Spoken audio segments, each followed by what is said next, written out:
don't have that much on it. I think 150 Should be. kids coming. So those 2 weeks in the fall will be real busy. Okay. So the 7th would be real busy.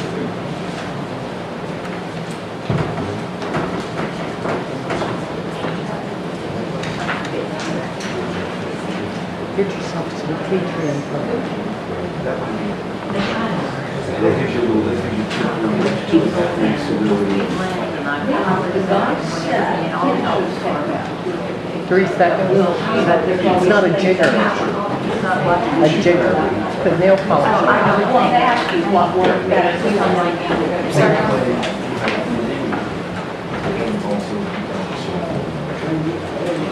Yeah, we might not do that for, hours. Okay. She was Randy. Because it'll be, like I said,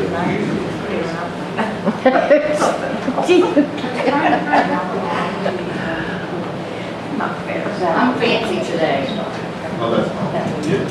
You have to.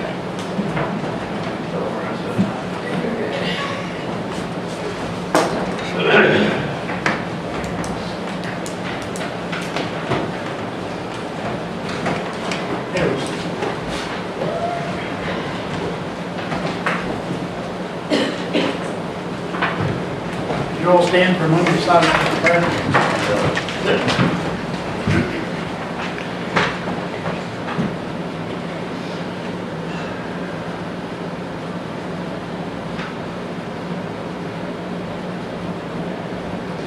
Amen. Amen. Pledge allegiance to the flag of the United States of America and to the republic for which it stands, one nation, under God, indivisible, with liberty and justice for all.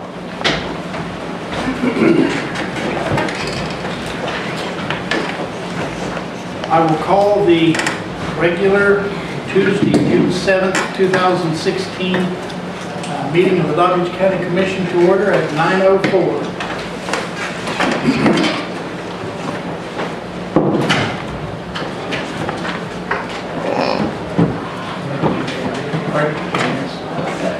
We don't have any minutes, I don't think, so. We had them last time. Okay.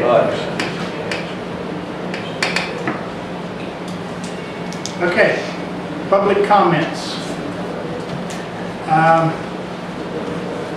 We have Shasta Kelly. Now, you are here for an agenda item, right? Yes. Now, I mean, you get to speak then. Do you want to speak in public Did I comment? write that in the wrong place? Sorry. That's fine. That's fine.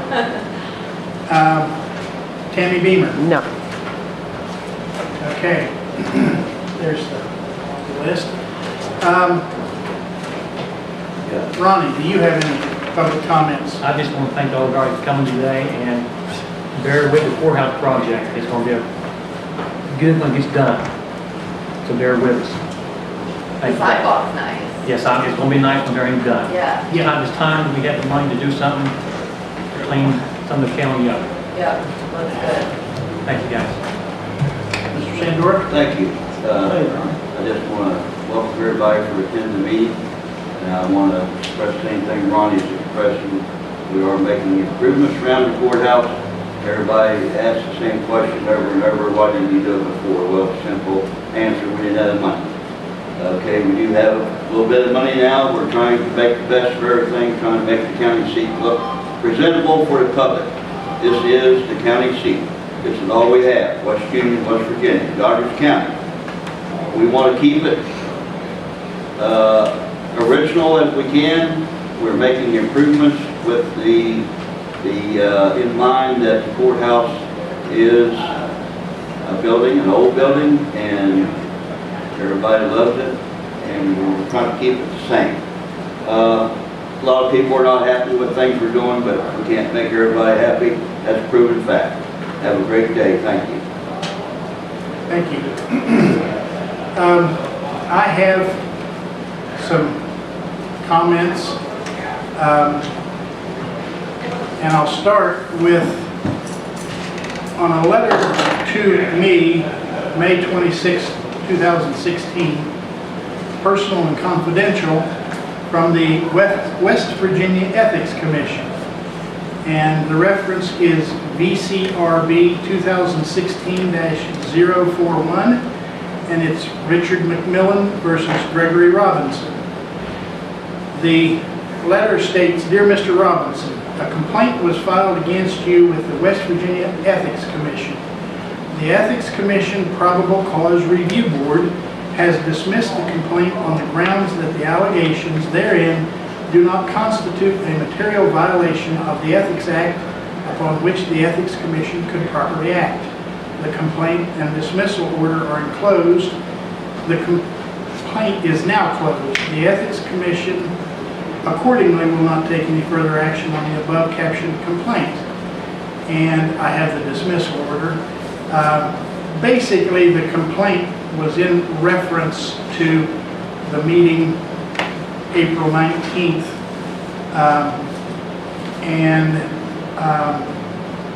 I'll read part of the first, I'll read the first page as far as the complaint.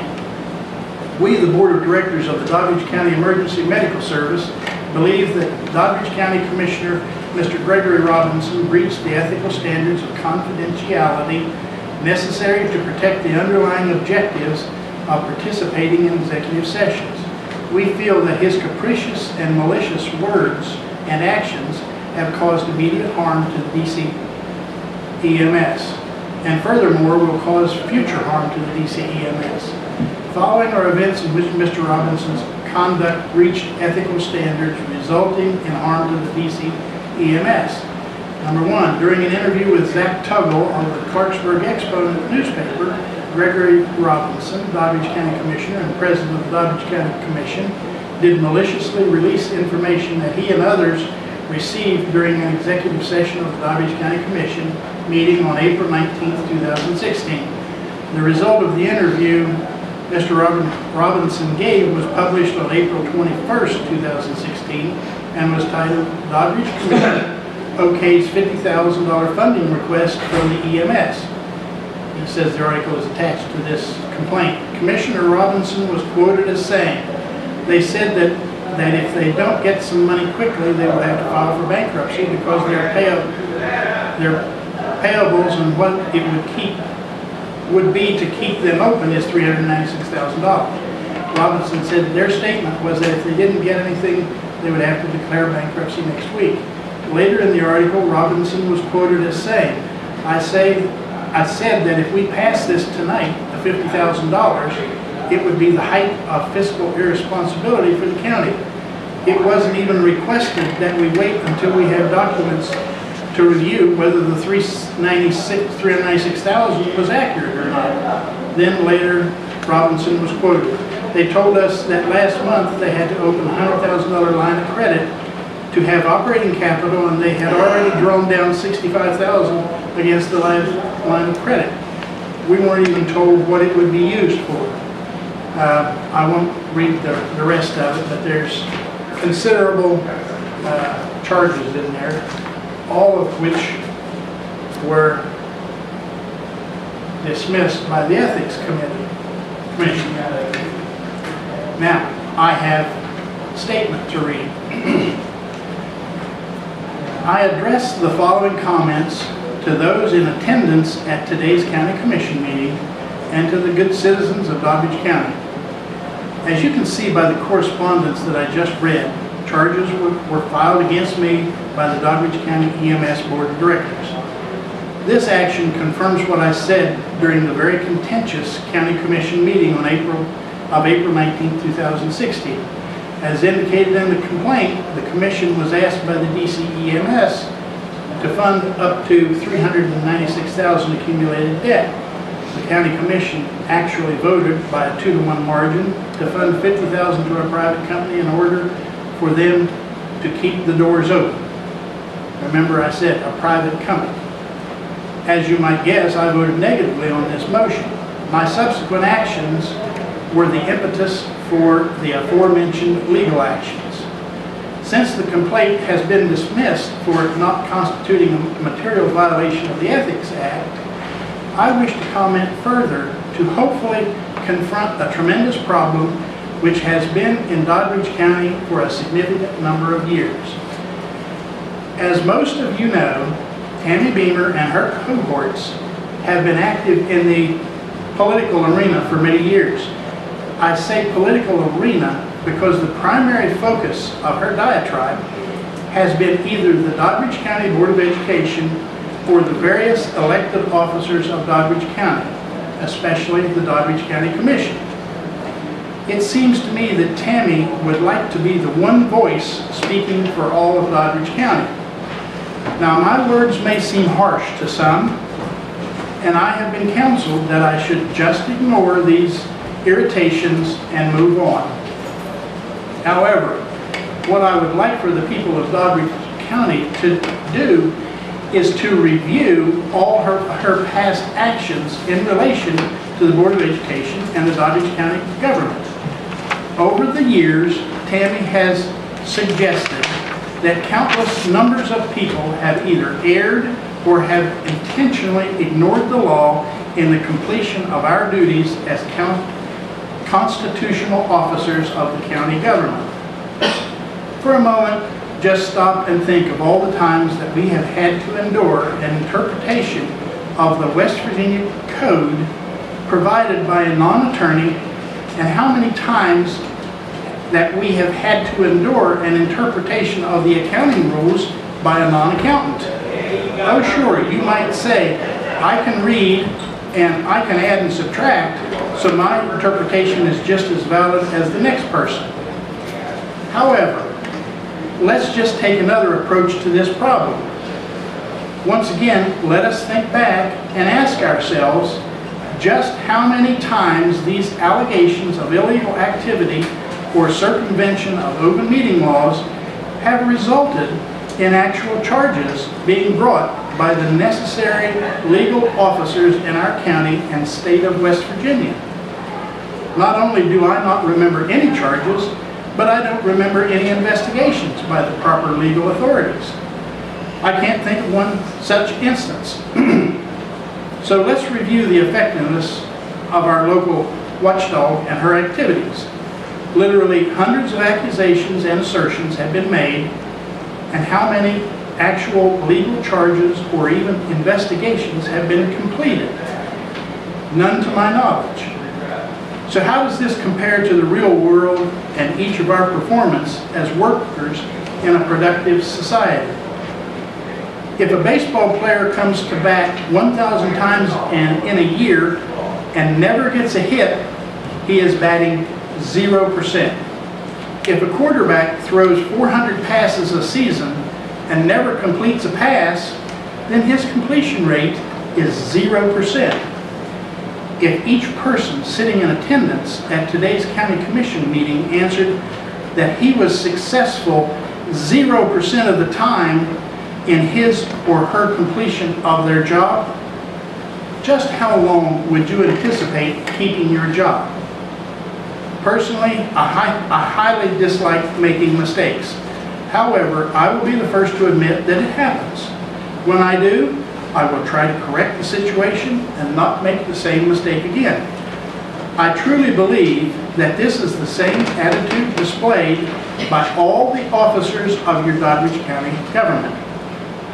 This brings me to the primary reason for this speech or rant.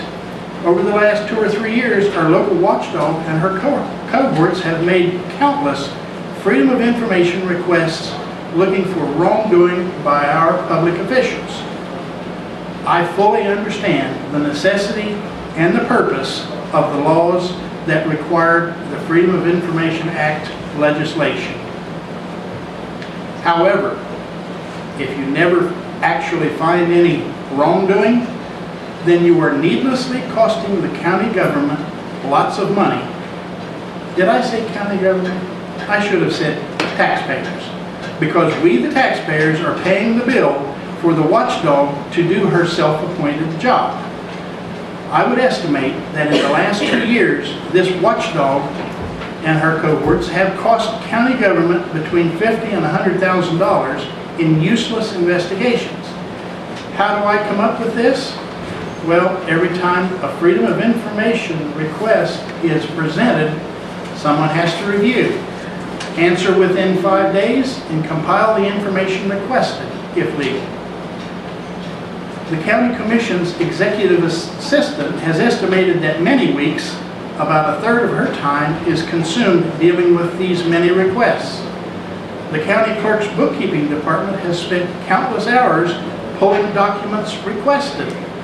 The assistant prosecuting attorney spends a significant amount of time reviewing and counseling about these requests.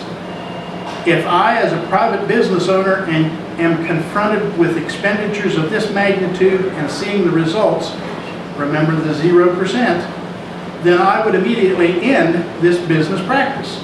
However, since it is not her money, other than her share of taxes, she is more than willing to continue spending your tax dollars without your approval.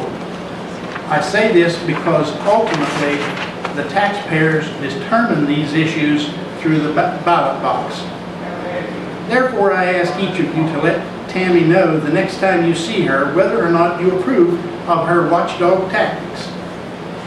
Another recent issue that has been voiced numerous times is why the county commission and other elected officials advertise in one newspaper and not the other, always stated as the newspaper with the highest circulation. I have been told by one elected official that certain information was deleted from the delinquent taxpayers list as provided to the one newspaper, and that is the reason why this information is now published by the Doddridge Independent. A legal ad is very important and should be published as presented. If a mistake occurs, then the response should not be, "It's my newspaper and I will publish what I want."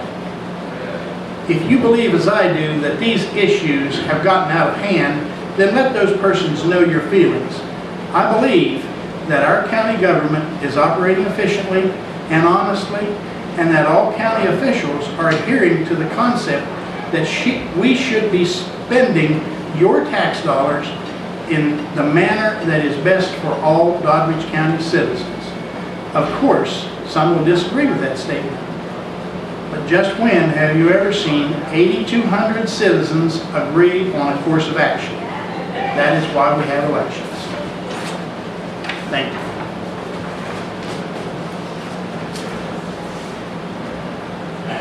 Okay. Under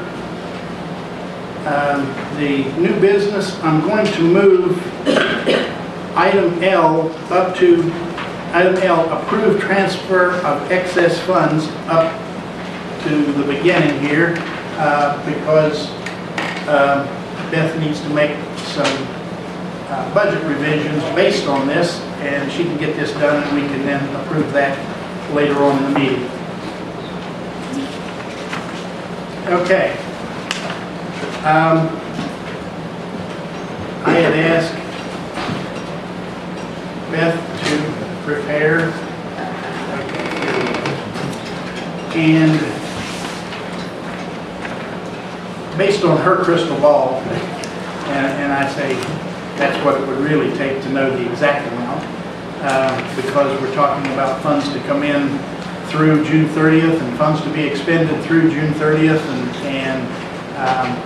so that's why my comment about crystal ball. But it looks like we're going to have about $1.5 million that we will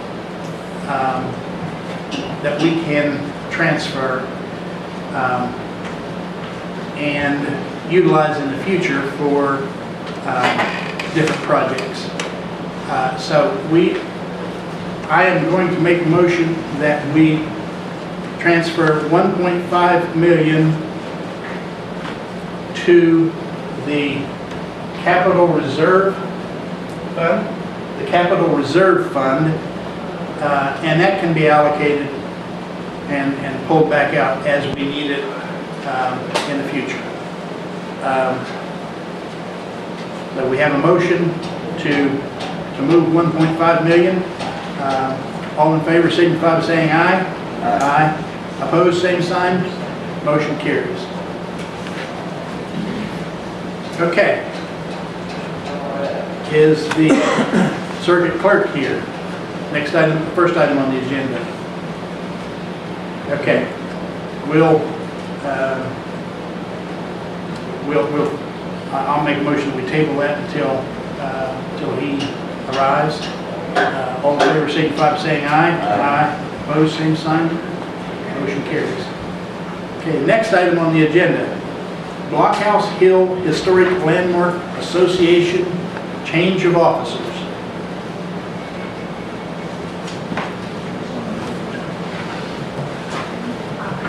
As required by Charleston, because the county commission is the one that organized this back in 1983, we have to get the approval. And while I was at it, it isn't on the agenda, but I'd just like for you to take home and look over our bylaws and let Beth know if you approve of them. And there's one for you as well. We decided to have Jennifer Will to become the vice president of this Historic Landmark Commission. She's very good at what she does, and I think she would be great at that. And you can look down, I would remain president. Sherry Harris is going to be the secretary, and Norma Boyer, Robin Vanscoy, and Richard Beck would stay on. And I just need your approval before I would submit for that CLG in Charleston. So you want us to approve the officers. officers? Right, not the bylaws, just the officers. Oh, okay. Okay. Any questions or comments? Do we have a motion? I'll move that we approve the officers. Okay, we have a motion to approve the officers as listed. All in favor, signify by saying aye. Aye. Opposed, same sign. Motion carries. And if it would be okay, I would also need a copy of this to send to Charleston with the application saying that the officers were approved. Okay. Okay, thank you. Thank you.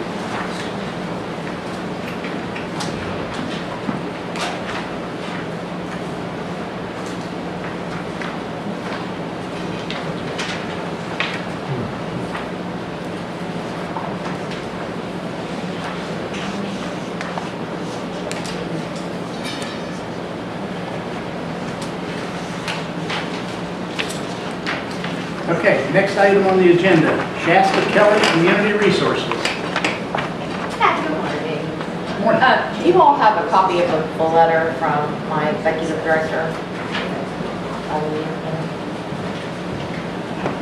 Well, then I will read it aloud. I'm here from Community Resources on behalf of my executive director, Lou Newberry.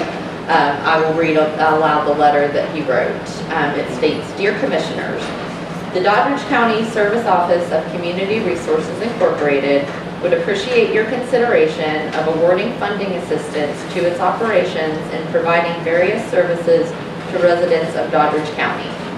CRI is a community action agency that was established in 1986 and provides various social services to families and individuals in 11 West Virginia counties, including Doddridge.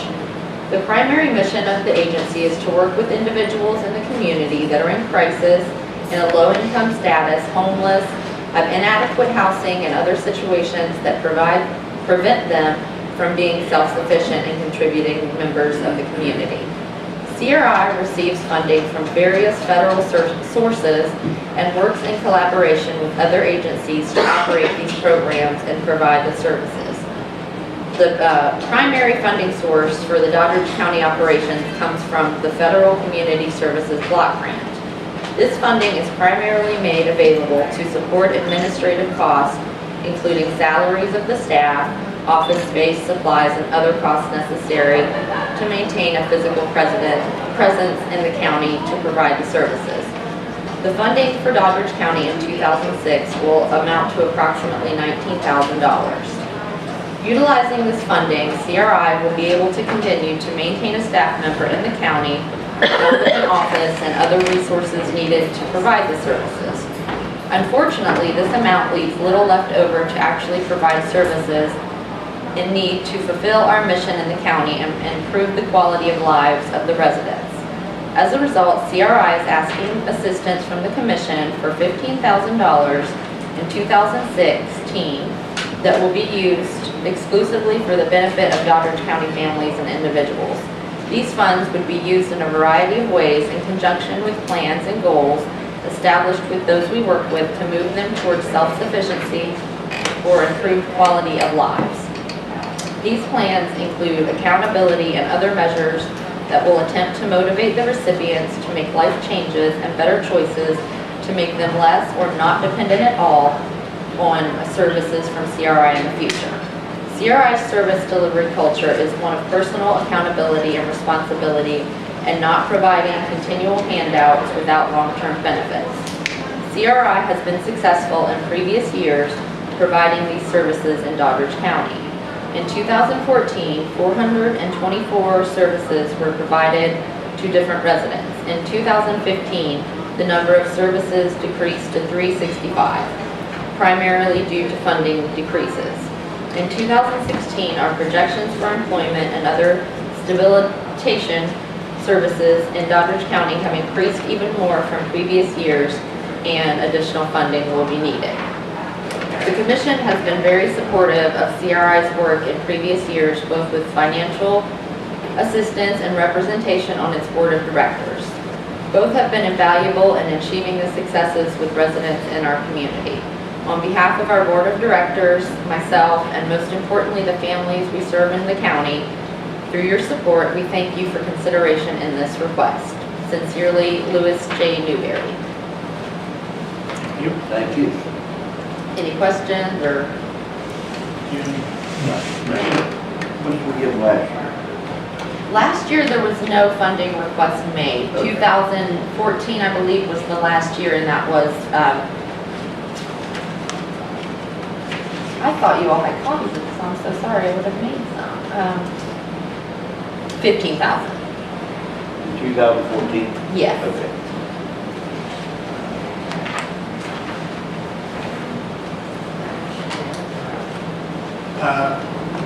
Have you filled out the donation request? Yes. Okay. And I brought it up here one day. Which would be this, correct? No, there is I thought you sent it in. This is my first year doing this, so Okay. I'm all new to the whole process. You should have sent that in.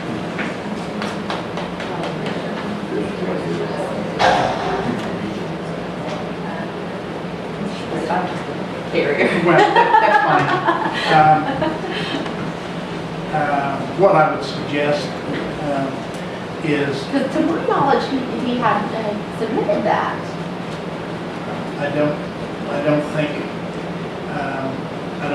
and I don't recall it on our list when we reviewed the donation request. I think the question was asked, have we gotten anything from community resources, and the response. And he would submit that to you directly, so, but I mean, he wouldn't go through me to do so. Well, what I would suggest is to get, if you don't have a copy of that request form, to submit the request form, and we will consider that. Okay. It's got information on the usages of the proposed usage of the money and all that. So, Yes. Which I and thought was preferably accompanied by some form of financial statements. That's, yes, I do have those. Okay. Okay. Well, you can attach those to the request. This is all that he gave me was this, and so I was assuming that's what he submitted with the financial Right. paperwork on that. Okay. Yeah, you can attach the same information to this funding request. Okay. And we will consider that. Okay.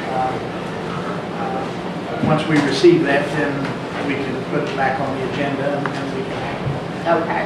So I'll just get back on the agenda. Okay. Thank you. Thank you. Thank you.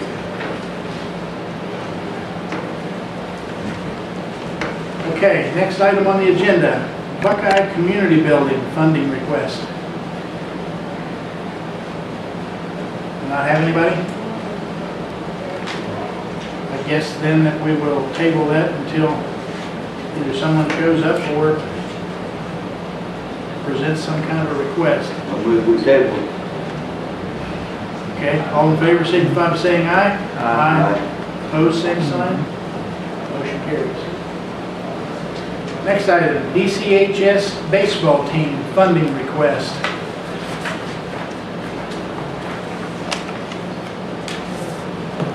We have a funding request.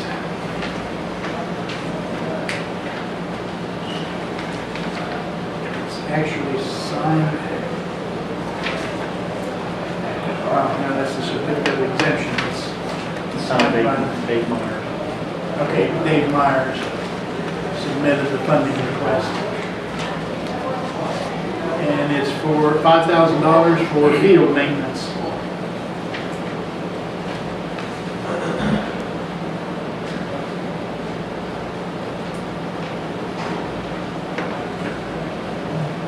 I know the 5,000 we gave you last year that helped the field an awful lot. I mean, it's in bad shape. I have a question. Greg from the park this year. Somebody mentioned to me this morning that the baseball field is going to be moved to the park. The high school baseball field? I think that's probably a matter that's being kind of kicked around. I think Okay. it's on hold. Okay. All right, thank you. I guess my question would be, has this group been to the Board of Education? Does anybody know?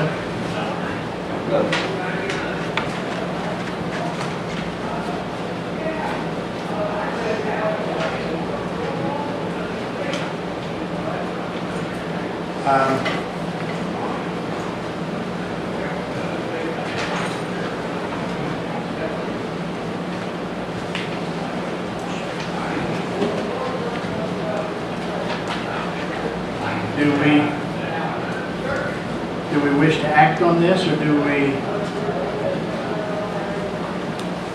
ask them if they have been to the Board of Education with any request?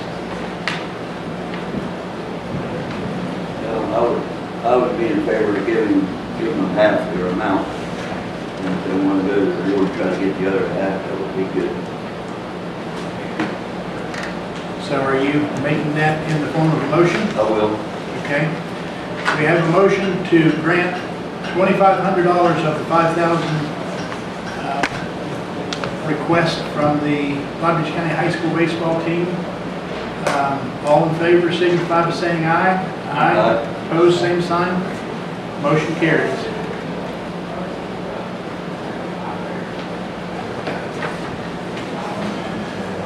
Okay. I see our circuit clerk is with us now, so we will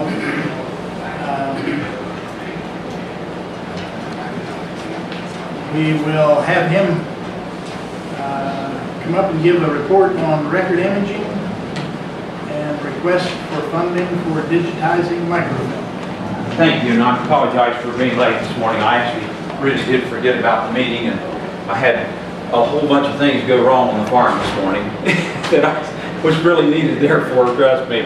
But yeah, I do want to come and just... Could you stand closer to the mic? Oh, you want me to talk into the microphone? Yeah. I want to say to the commission, thank Wait, you. just a moment.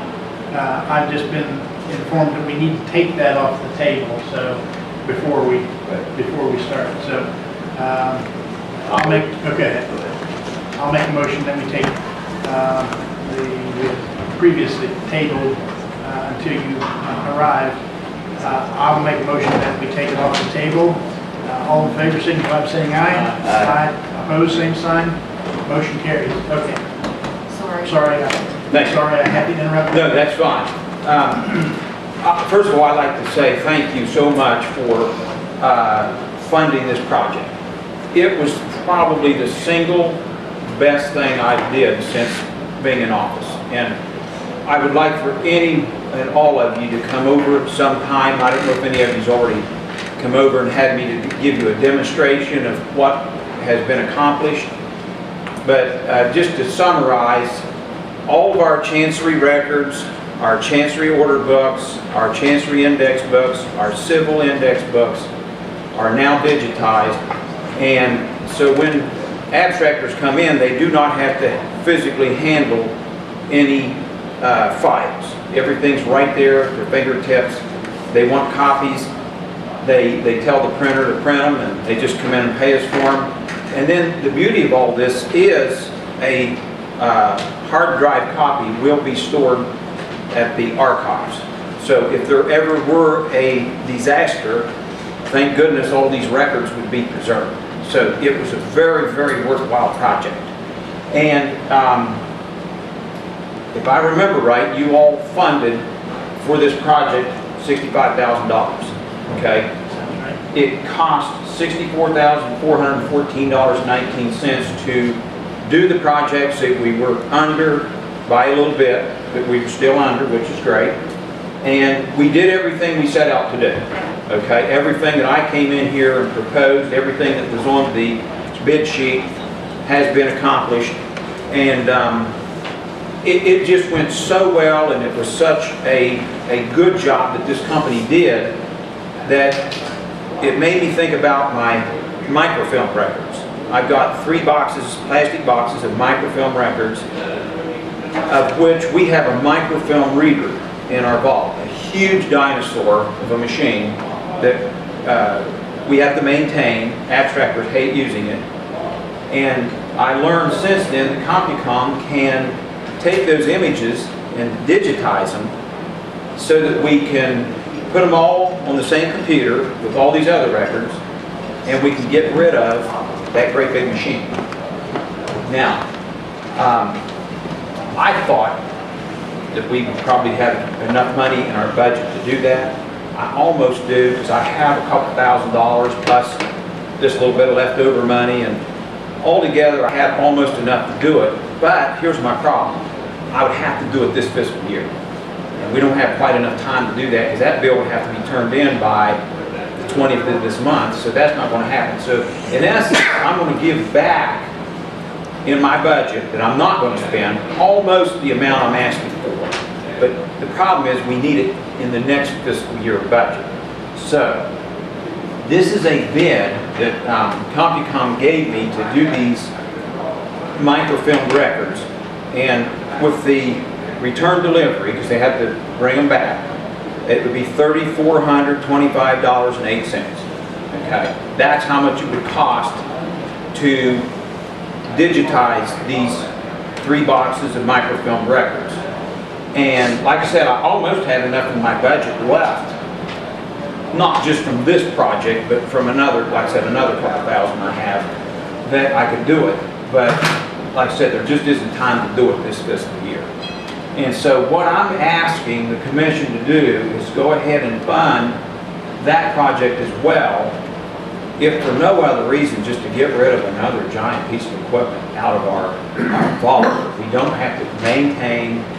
It goes down once in a while. I have rate costs from Centennial Office Supply to maintain it and fix it. And it, you know, it's kind of a dinosaur, if you know what I mean. It's a relic.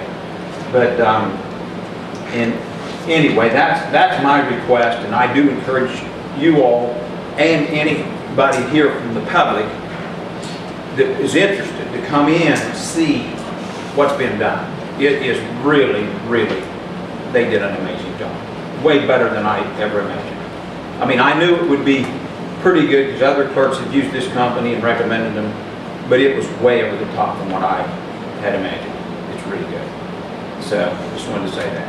Okay, so this, if I'm understanding you correctly, is going to have to occur with next year's budget?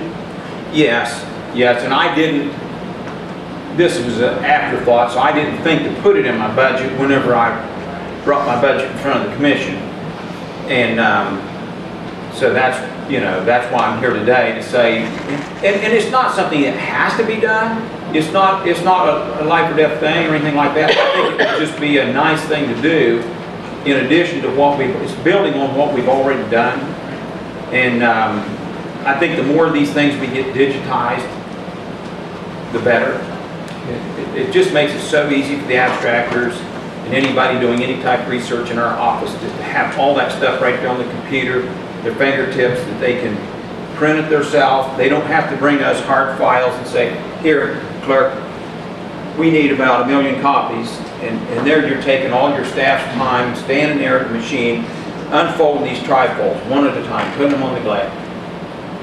That was the other project. Now this obviously is the microfilm stuff. We wouldn't do that. I mean, they have a machine, they do that themselves anyway. But I just think, and we're not going to get rid of the microfilm originals. I've already got one of those stored down at archives right now. So that's, you know, that's not the purpose here. The whole purpose here is just to get mainly a little more efficient and get rid of that great big microfilm machine. In fact, the microfilm machine has been modified. They come on a stand, and we have it setting on our vault counter, and it's about this tall. So every time an abstractor comes in, I had a guy to build this special platform that we lay down, that they stand up on, or put a stool on either one, so they can get up there to see what they're doing. I just have to show you, give you a tour to show you what I'm talking about. But I think it would just be a good thing to do in addition to what we've already done. And, you know, so if you guys want to have time to think about it or whatever, I'll go ahead and give you this proposed bid for, and again, I want to thank you guys for allowing me to do the other project. One of my counterparts in another county went to her commission, and they didn't grant her request, and it wasn't a poor county. So I told her if she went back before him again, I would go and talk to him with her, because with what we've had done, it's amazing. It's totally amazing, and the beauty of the whole thing is, like I said, we are preserving this stuff in case of a disaster. We don't know the future, and it's better to have a backup, you know. So, If it is if he's, what he's referring to next year's budget, we have to wait until after the first of the, That's of fine. the fiscal year. that'd be fine. There's no hurry. Like I So, said, if you want to, will he have to present it again? Or just, Be on the agenda. and another thing I wanted to mention too was, since it's a small amount, I don't think I have to go do all the advertising, the newspaper business, and all the bidding or whatever it is you do. I don't have to go through all that, I don't believe, since it's less than a certain amount. Okay? It's not a huge amount of money, so, pardon? If it's less than an amount, it's fine. yeah, okay. Do you need anything else from me? No. Okay. And if any of you haven't saw our finished product, I really encourage you to come see it. It's really something. Thank you. Thank you. Appreciate it. Okay.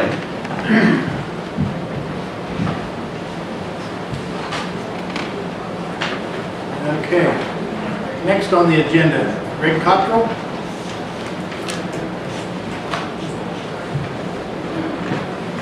Morning. Based on our previous arrangements with employment of part-time employees for the park, just presenting 2 additional employees that have for employment. One is a concession worker at the pool, Alyssa Curry, and a second is a lifeguard pool manager, is actually a shared employee with the ambulance authority, part-time there, working for me as the pool manager, Elise Reed. Those 2 additional employees have joined our staff as part-time employees. Okay. Have any questions? Okay, do we have a motion? So moved. We have a motion to approve 2 new employee hires at the park as presented by Mr. Cottrell. All in favor, signify by saying aye. Aye. Opposed, same sign. Motion carries. Do we have anybody here from the 911 mapping and addressing? Okay, we will, We table it till somebody comes. okay. All in favor, signify by saying aye. Aye. Opposed, same sign. Motion carries.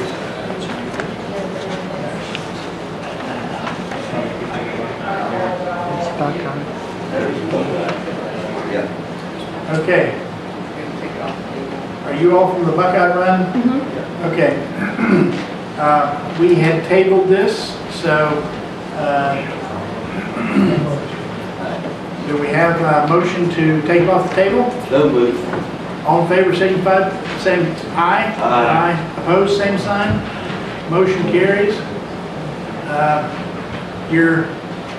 Since you're here now, you're up on the agenda right now. Save the time. If you would, come to the microphone here. Well, I'm an original Douglas County born girl. And of course, I live in Harrison County and have for some time, but I still try to help keep up everything at the Upper Buckeye Community Building. Because we went to Victory Baptist Church because we was down close to across the road, right in front of, baptized right in front of that place then. There's water there. And we lived down there. Then, when the new road came through, we went up to Upper Buckeye by the community building. So we went to church there because we only had one car, and my father worked in Clarksville, and he worked shifts, you know, so we never had a car to run down the road there. So we went to church there too on Sunday morning, and Sunday nights and revivals and all that. And we never had any place in Victory Baptist Church to, have anything for kids or anything like that, or eating and all that, because we didn't eat in Victory Baptist Church, that's for sure, back in them days. So anyhow, we ate up there and had everything at the Buckeye Community Building. And it's meant a lot. All of us that came in here together are kids who grew up there. And we want to keep our election still going there. We fought to keep that. And we've had some little help from y'all. And we'd like to have some more because we had to take out insurance because we had one person who was really nasty about it and almost caused us to quit even having the election. But we decided we wasn't going to give it up. And so we've had it, and this year so far about 178 voted there, and that's not counting the ones who voted early and all. So we want to keep it going, and we're short on funds. We've got enough to pay our insurance and you know, keep things going a little bit, but it's hard. And we was wondering if we could get, you know, you all have helped us get the commode outside, the bathroom outside, the toilet, and we appreciated that. And we wondered if you could help us some more so we can keep it going, and as long as we live, that we can keep, you know, the voting going on there especially. And I talked to the state about having something there to make some money, but I live in Stonewood, and I can't be down there 2 and 3 days a week at Buckeye. And everybody else has got a job or they're not well, and we could have gotten in there, but we'd have to have the place open 2 to 3 days a week, you know, and sell things and all that. And we just can't seem to do that because everybody's getting older. We're the old group now, the ones you see marching, you know.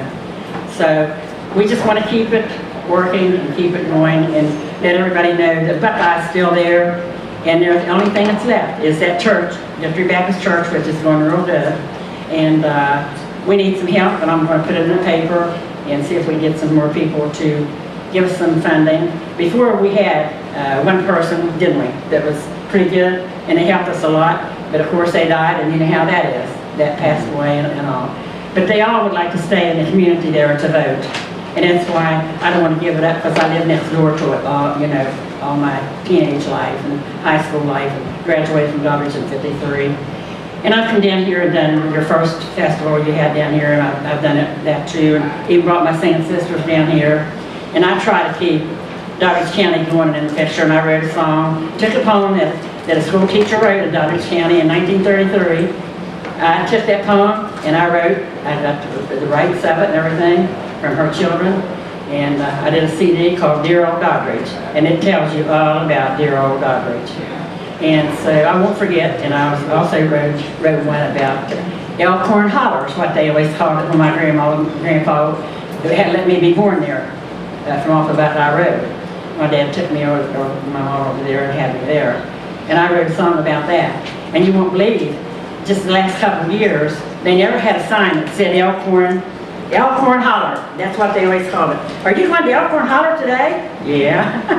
And I pulled up there to go do a wonderful Christian party up there at a family that lived up the farthest next to where my grandma and grandpa lived. And some of their family had been there forever. I went up there and they had a stage set up and everything, and we had a time, but I pulled up to that holler. I hadn't been up there for so long, and here's a sign that says Elkhorn Road. I said, if only all them people that lived up there and died from up there, my grandparents, would have a sign, because our family came from Pittsburgh and all these places came in for a reunion. Why, they had to know which curve to turn at and which tree and which school bus stop was there for them to come up to Elkhorn Holler. So I wrote a song about that. And I've been at about all the festivals down here, and I've tried to keep Douglas County going everywhere I go. And I know Malcolm Webb's here, and Leah, Ash, Donna, where is she at? She's back here in the back. We're all the old school. We're all the like 70s and 80s. And Dee Dee's youngest one, I believe. And I pampered her when she was a baby. I was there when she was born. And so our parents went to school, my parents and her parents went to school there at the place at Upper Buckeye. And the seats are still there. Three seats. There's 3 people in a seat.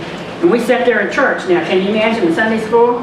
3 kids. These kids would kill each other today. I mean, and you just put my books here, my brother's books here, and the neighbor's books there. And we didn't get mad, and we didn't fight and hurt each other and cuss each other. I mean, we was happy to be anywhere, you know, at the community building. So it's meant so much to us. And I hope and pray that somehow you can come through a little bit of funding more to help us, because we appreciate the restrooms outside, and that really made the place, because we didn't have the money to do a whole restroom and everything. So if you could help us, we'd sure appreciate it. I don't know where, I think we better have Melvin to talk a minute here. Do we have time for that? Sure. Okay, Malcolm, you want to come up and speak? And the other 2 might want to talk a minute. We won't take too long, but, you know, we're really hurting because I want to keep it going. Even though I don't live there, you know, I went over there and looked at it just a while ago when I came down the road by myself there, and I thought, I must be nuts. Why should I care about this? The other people don't, you know, that's been there all their life, but there's some of us different, just like the group we've got here today.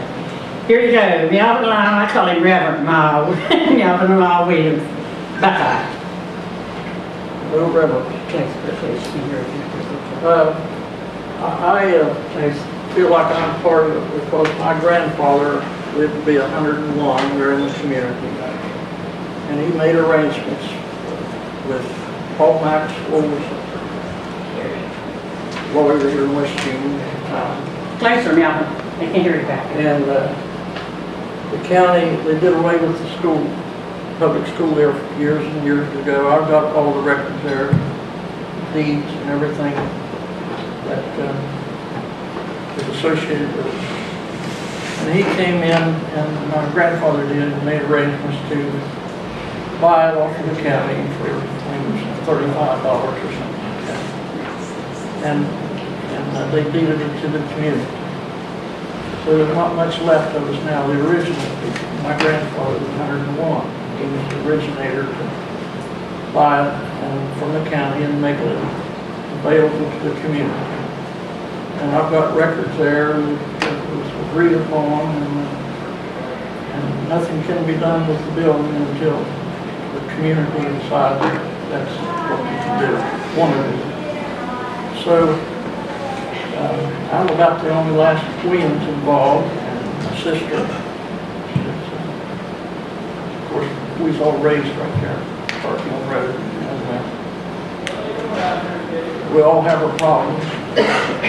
I've had bad luck health-wise in the last few years. I can't do anything. I did build a handicap ramp. If you guys all remember, I built it as a last point that we wanted to keep it there. It was an arguing point all the years. So I did build it, and that was one of the last things I was able to do. I'd like to just keep it going as long as I can, in reference to my grandfather. I've said as long as I'm living, I want his wishes to be honored. So we do need help. We have a lot of people vote there now. I think you remember last year they moved it down, or the year before they moved it down to Morgan's Run. And that was before I built the handicap ramp.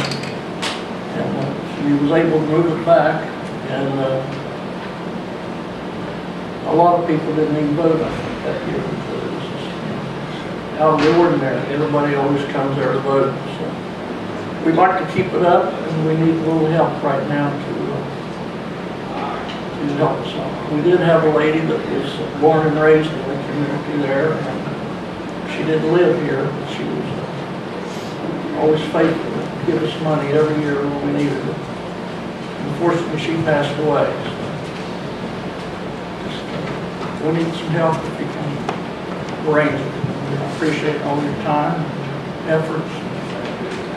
Hope we don't cause too much problems with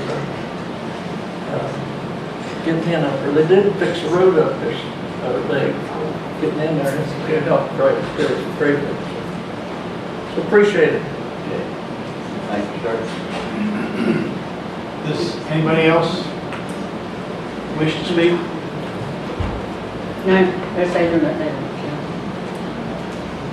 But they feel the same way we do, because we've talked this all over for years and years, you know, so they all feel the same way. And we're out if it would come, if, you know, if we asked them, but we didn't want to bring a bunch, you know.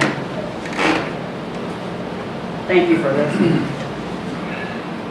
Okay, do you have any comments? How much money are you asking for? See that? Just whatever we can get.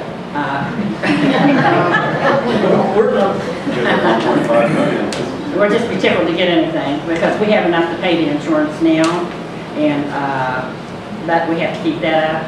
We're now going to have, try to have gas instead of paying a gas bill. We're going to try to have it, her brother and him's going to try to help us out a little bit. Change propane. And that way we don't have the electric, which is not much, you know. Right. Just that insurance is what really costs us the money. And we needed a little paint and a few things to do there. And, Would it be too much of an imposition to ask you to fill out a donation request? No. Okay.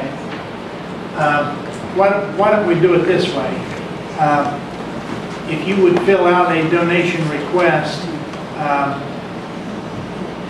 with the information that you have, and you know, you need to project as far as how much money you're going to need, and what you're going to use it for. And what we can do is, if that's the wishes of the other two commissioners, to table it today, and when you get that back in, then we will consider whatever amount you request, and we'll consider that. Okay. If that's okay with you. Okay, but what more can we ask for, really, because we're in trouble. We're just handicapped here. Forced into getting insurance. Right. I think you all remember that situation.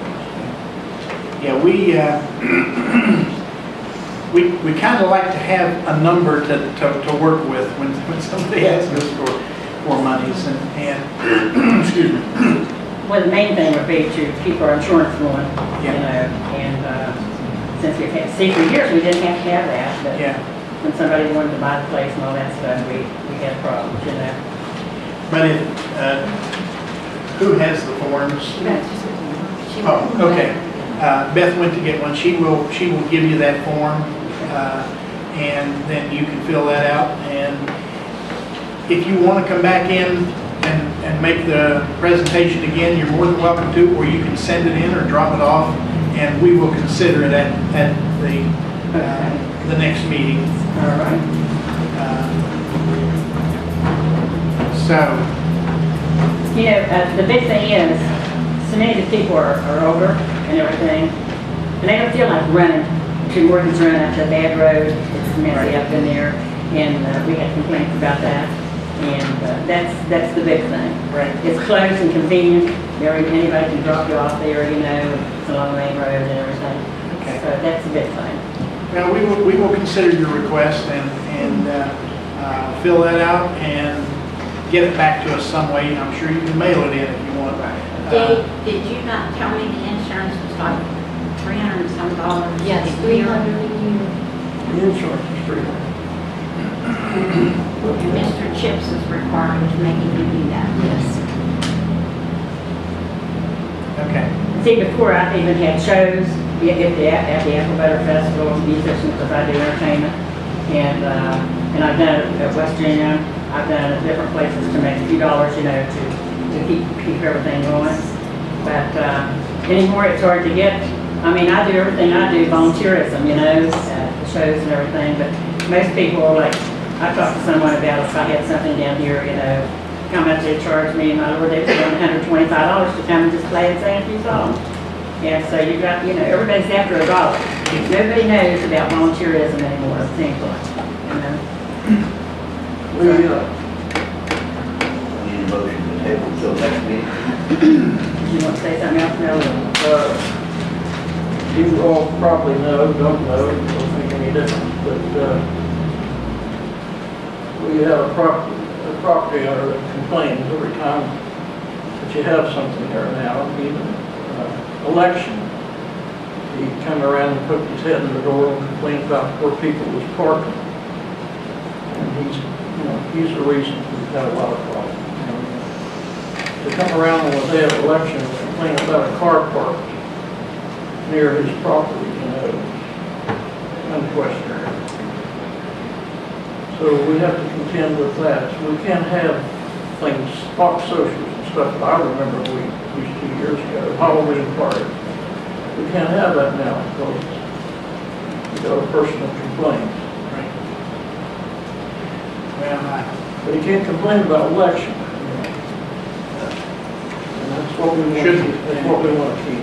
That's the only thing that's keeping Buckeye in, you know, in anything, is the church there and the community building.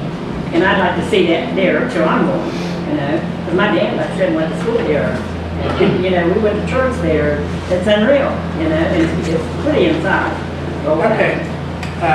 Yeah, fill out that request and we will table it until the next meeting that we can get it on the agenda.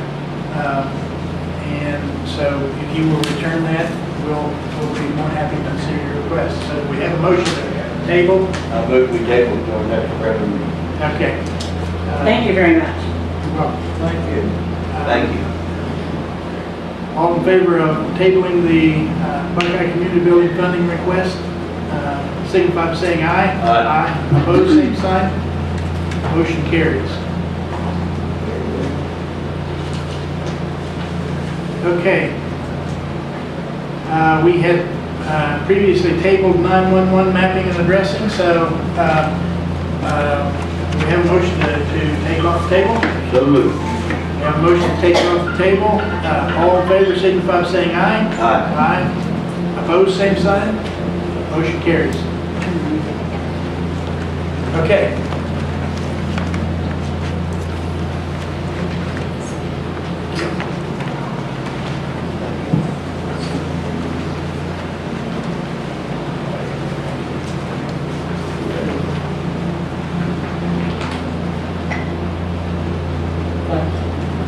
Okay, this is the first reading for a private drive off West Virginia Route 18 South. It's 16.8 miles to the first driveway on the right after Little Buck Run.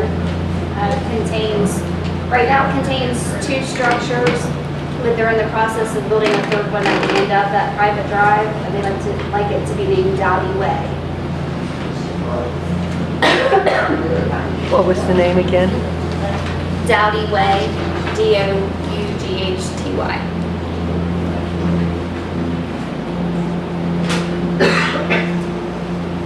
Okay. This is the first reading? Yes. Okay. I need one.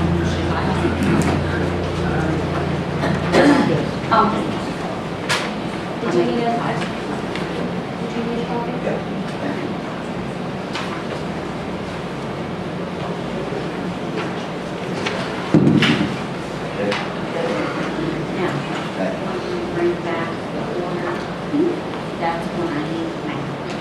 I just wanted to share that. That's fine. Yeah, she'll bring me that. I get down through there once a week, Little Buck Run. Where is that? It's there on the left right before you get to, This one? yeah. Can you give me a little more information? It's a big white farmhouse, where they tore it down, they built it back just like it was. It's that road right there, on the right. Oh, okay. There, Stone, Leopold? it's called Stone. Yeah. Okay, it's up that hollow there behind there? Yeah. Okay. Peg Dowdy's horse farm.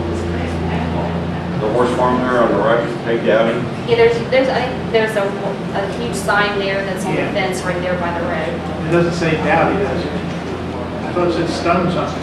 It says Oh. Stone something. Stone's on the farm, yeah. Yeah. Okay, I know where it is. I know where it's at now. I had suggested maybe them using that for their private drive, but they wanted to, they were real persistent on using that one, so I told them I,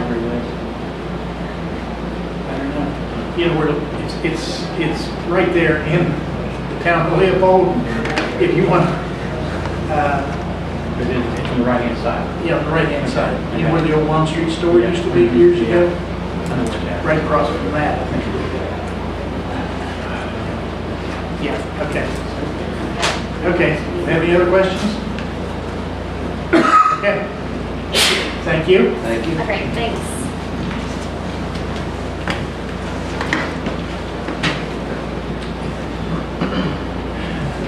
Okay, next up, Don Cumpston.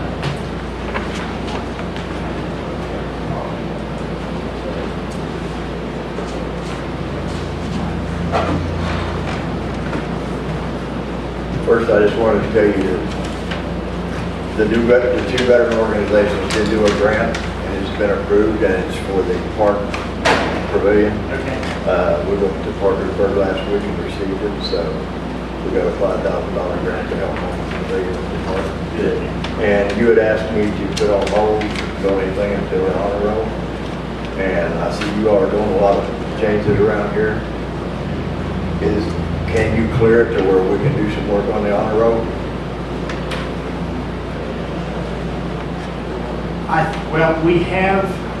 We've chosen the engineering firm, engineering/architect firm, and we did that at the last meeting. They are to give us a needs assessment here in about a month to 6 weeks. I know it sounds like we keep putting you off, but I would say if you can wait another 6 weeks, we can probably give you a real good indication and proceed with that. If that's or is there a time? Well, we're already collecting money, okay? We've got a fair amount of money already donated for us to do the improvements on the honor roll. And since you all was making a lot of changes there in front, I was assuming you weren't going to put a lot of money in building a new sidewalk and stuff and then end up tearing it back out, so. Well, that's a pretty reasonable assumption, but, you know, as they always say, never say never.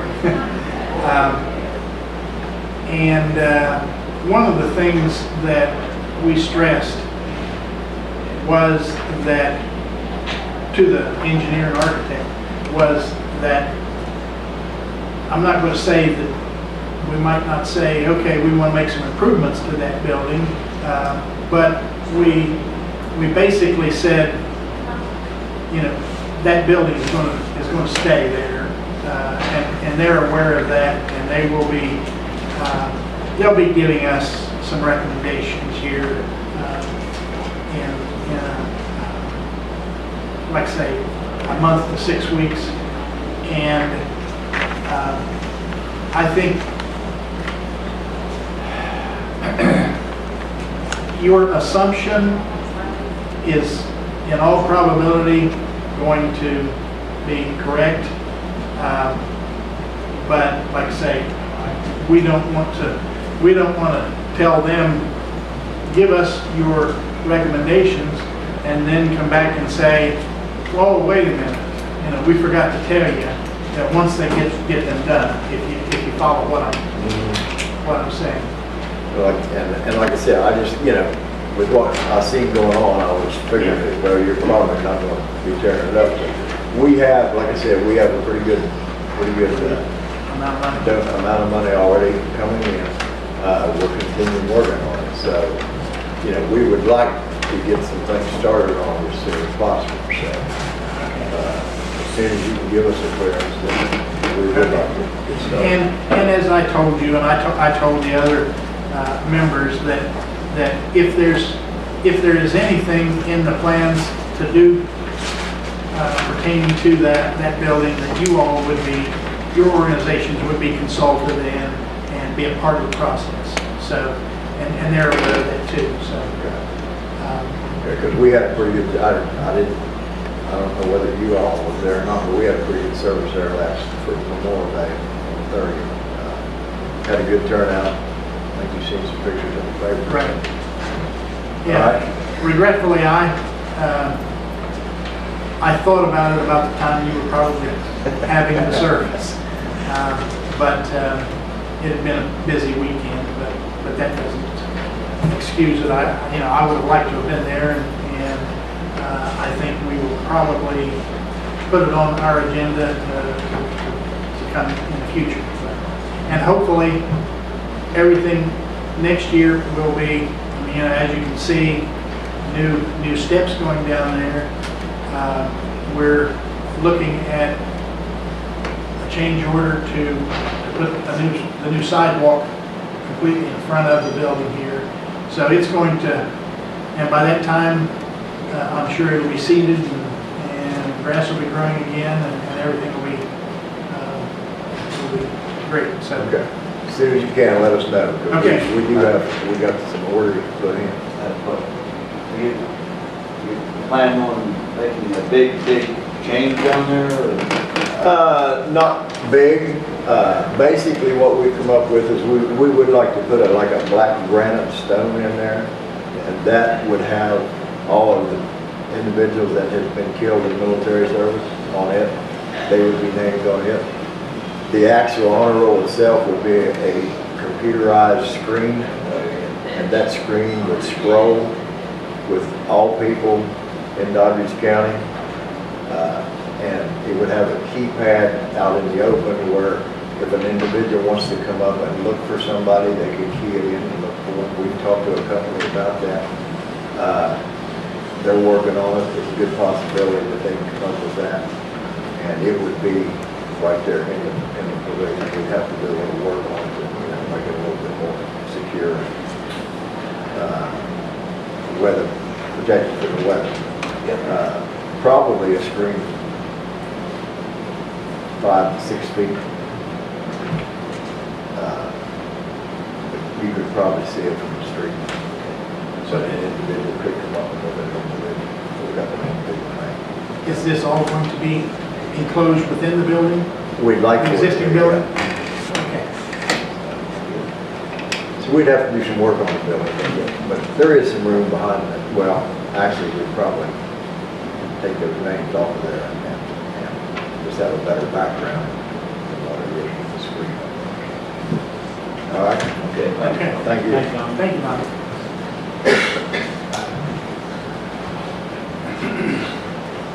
Next item on the agenda, BCAA. Approve hiring Josh Flesher as Chief of Operations, and number 2, funding request. Who would like to? I'll take the first part. Okay.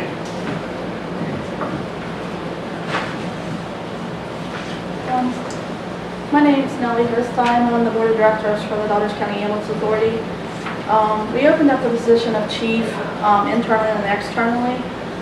We had a panel which conducted 6 interviews for the position of chief. We have chosen Josh Flesher to act as our chief. Josh had been acting as the interim chief for the last year and a half, or last month and a half. He started in 2011 as a field paramedic for the Dodge County Ambulance Authority. He is a national EMS instructor. He just completed the critical care paramedic training. And in the state of West Virginia, there's actually only like 220 of those.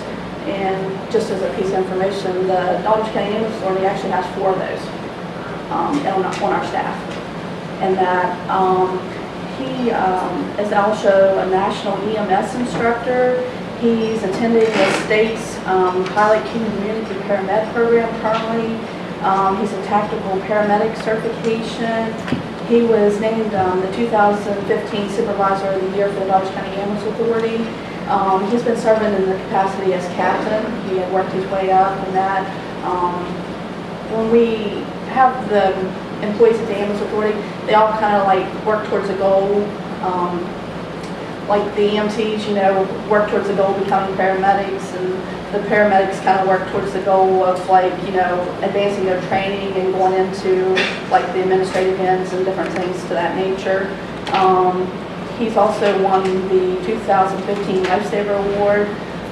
He's been acting as a training officer for the Ambulance Authority, and that, but he has been working like under Cole as the captain and that, and has been doing a very good job, and that, and of all the people that the panel interviewed, and that he would have been the recommendation, and the Dodge County Ambulance Authority Board of Directors approved that recommendation at the June 2nd meeting.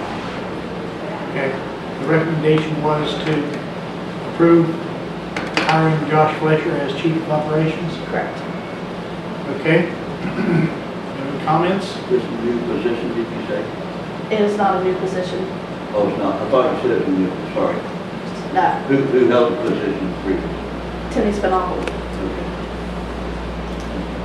Is Timmy resigning? He's off chief officer or what? Yes, Timmy resigned his position as the chief. And the board approved Josh, right? Yes.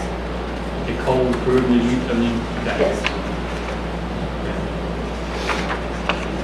Okay. Pardon? That's very kind of see if you have any questions. This is Josh Fletcher. Oh, I got it. Anybody have any questions for Josh? And my thing is the board approved and Timmy's not there, I think that Josh should be the one taking the job yet. So I'll make a motion to appoint Josh as the new chief. Of operations? Operation, yes. Okay, we have a motion to approve hiring Josh Fletcher as Chief of Operations. All in favor, signify by saying aye. Aye. Opposed, same sign. Aye. Motion carries. Thank you. Okay, that's item number 1. Number 2, funding request.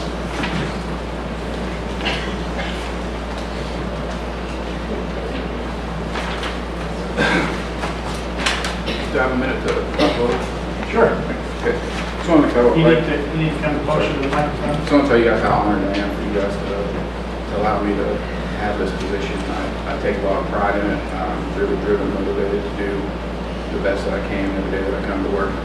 Not really a Dodgers County native, but since I've been out here for about 3-4 years now, and I've been welcomed with open arms. I fallen in love with it down here. All the people, you guys made tons of friends along the way, and couldn't be happier where I am. I'd like to work towards making this my career and retiring from down here. We've made tons of progress. EMS as a whole has been around for about 40 years. Our agency is still in its infancy. We've had the last 5.5 years to do what everyone else in the nation's had the past 40 to do, and we've surpassed, I believe, the bigger end of those agencies with doing what we're doing here.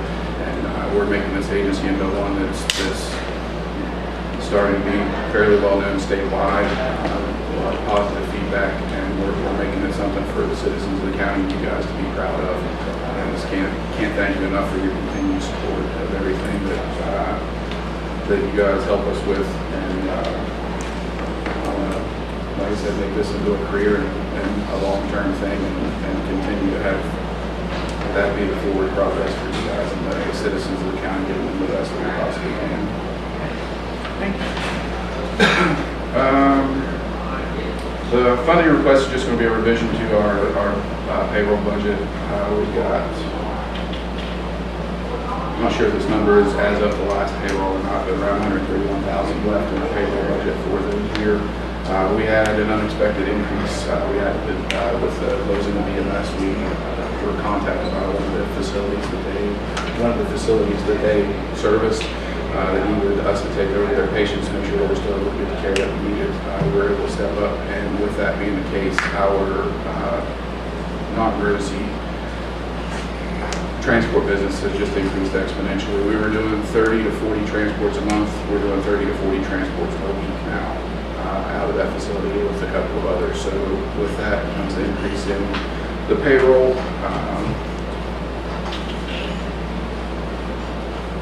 Here. We were running about 37,390 before we took over that contract for payroll. Now we're running 43,708, a difference of around 63,17. After we factor in FICA retirement, Medicare, all of that stuff, we're going to have a difference of 48,567.68 for a deficit for what we're going to need to have amended. Now, with that being the case, it's just the formality of the minimum budget, and it will. We have full intention on refunding all of that back to the county commission as we have the revenue come in. It's going to be a little lag time of billing. We have a month or so, 2 months, and then it's budget season for Medicare, Medicaid, and the whole state budget thing. So our reimbursement from them will run a little bit behind, but all of the funds will be refunded. Okay. So just to be clear, as we have discussed, especially around budget time, you have to put for accounting and auditing purposes, you add it to the budget for the payroll item, but it's also added to the budget as a reimbursement item. So the net effect is zero, and the only difference is, as you indicated, the lag time between providing the service and receiving payment, and then you reimburse out of the payment back to the county, rather than the specific month when the payroll was expended. Is that? I believe that's correct, isn't it? You gotta bear with me. I'm new to all this. It's a huge learning curve for me. I've been on top of it, doing tons and tons of research, but this whole aspect of the business side of things is a little new to me. But I believe that's how. No, Beth sends Chris a report. Is that correct? Yeah, she sends the oral report, and we pay back the actual amount we expended that month on a month-to-month basis. Okay. Correct. So We're doing it. We're doing it. Okay. My mistake. You know, for my information, yeah.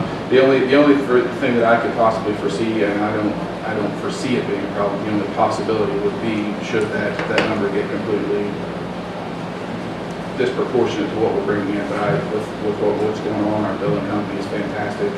Everything it's working like a well-oiled machine, so I don't foresee any problems whatsoever with that. Okay. With all that being said, do we have a motion to approve the funding request of $48,000? Oh, wait.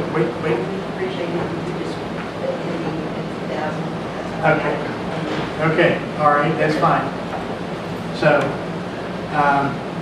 we need a motion to approve a $50,000 budget request, budget revision for the DCAA to fund the additional payroll due to increased transports. Do we have a motion? So moved. We have a motion to approve a budget revision of $50,000 to fund the additional payroll due to increased transports. Do I All in favor signify by saying aye. Aye. Opposed, same sign. Aye. Motion carries. Hey, Josh. Yes. Hey, Bessie. I asked him guys questions off the, not on the agenda. Yeah, you're not gonna. Okay. No, how's Center Point coming in? We're looking at approximately 3 weeks before the station will be ready in a week. And then we'll submit our paperwork and we'll wait for the state to come out and do their walkthrough and give us the approval. So we're looking at approximately 3 weeks from today to hopefully launch phase. So you're going to have an open house maybe when this comes up? It'll be an open house, and as I hear back from the state, they come to do the walkthrough. On the day of the launch, we'll do an open house. Has the people in Center Point been? We've had wonderful feedback. The actual community came when we went out and visited, and they are very ecstatic to have us in that area. Maybe what you should do is just give a brief summary of what's in the works. Okay. So over the last year, I've been reviewing numbers, and about 40% of our call volume is out in Center Point Route 23. So we've looked at opening a substation in that area. We're going about the most financially responsible way of doing it. We talked with Company 4 and asked them if we could house our ambulance and our employees in their station, and they were welcomed us with open arms. Company 4 has been working tirelessly to help us in any means necessary. We've repainted the station, we've got showers up to date, we've got the living quarters up to date, and we're looking at 3 weeks to launch phase. So there'll be an ambulance out in that area 24/7. There'll be a paramedic in that area. Our current response time to that area is about 35 to 40 minutes, so we'll lower that to about 5 to 10. So we're just continually trying to improve the system and lower our response times. Any other questions? Thank you. Thank you.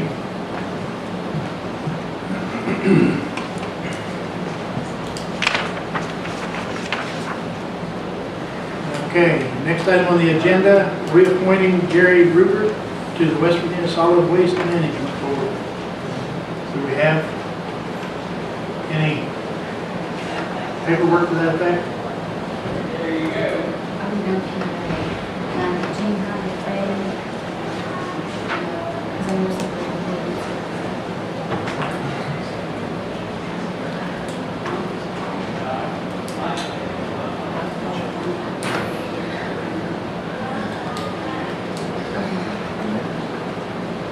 Then we just vote to reconfirm, and I'll just send them a letter with a copy of the minutes. Okay.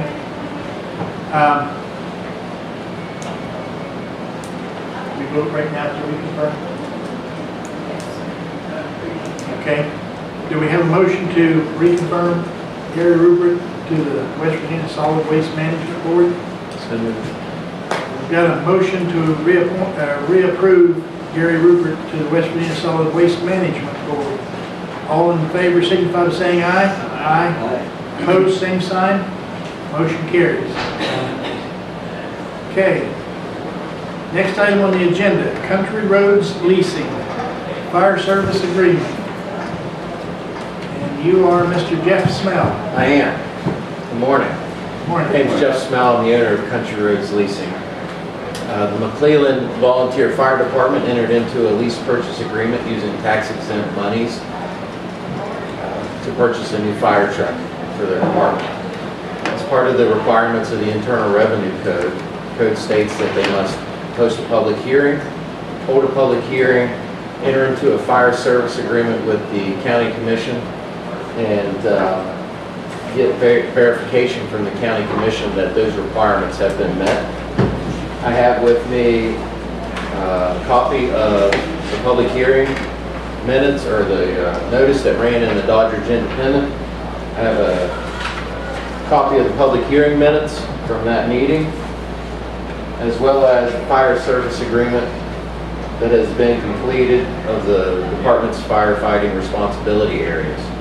And basically, as part of the process, we're asking that you verify that they met those requirements.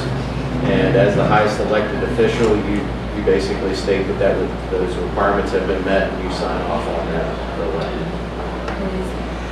this is the letter you That is it, yes. And I'll send my Okay, this, There's the original. okay, Original paper. I will, Public hearing minutes. okay.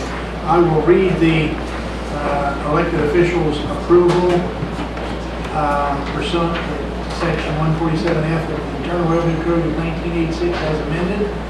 As I, Gregory L. Robinson, President of the Dodge County Commission, pursuant to section 147F of the Internal Revenue Code of 1986 as amended, the code hereby states that the actions taken by the McClellan District Volunteer Fire Department, Inc., to enter into a lease purchase agreement in an aggregate principal amount not to exceed $71,000 in order to finance one $2,000 Ford F-550 truck has been accomplished according to said requirements of the code.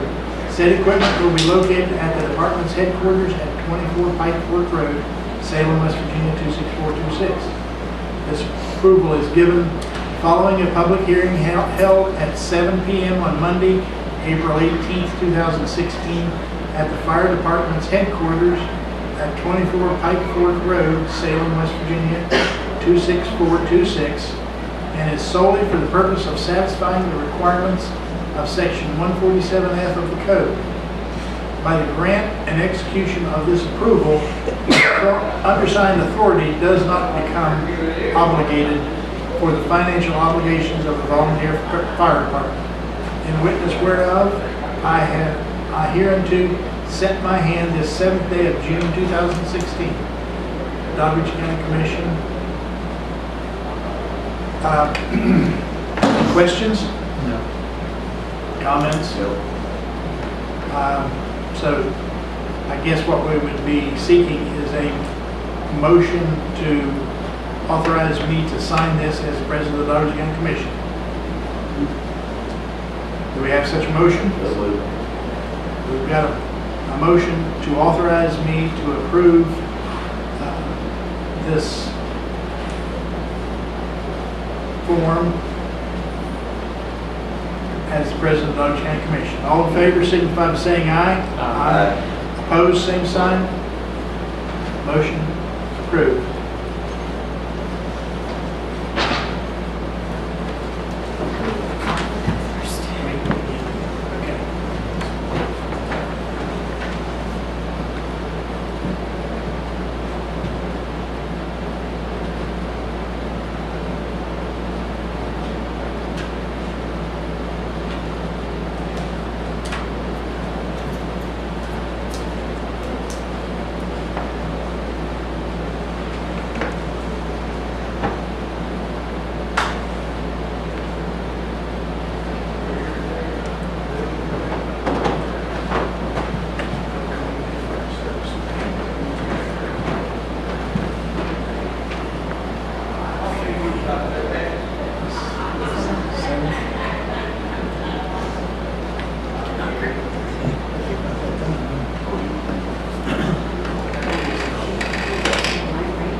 Thank you.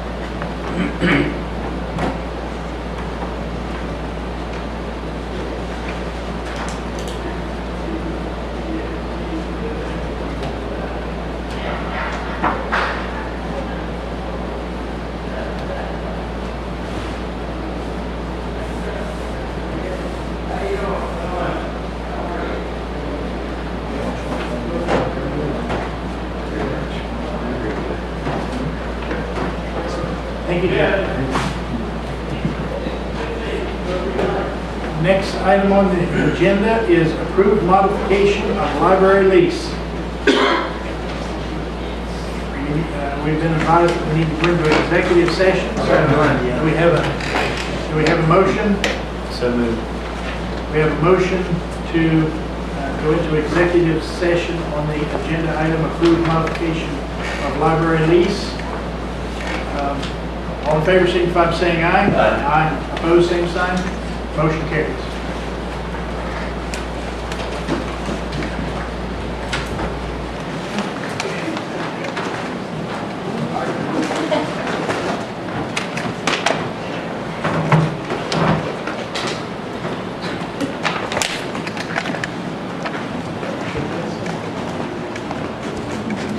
Beth, would you mind staying?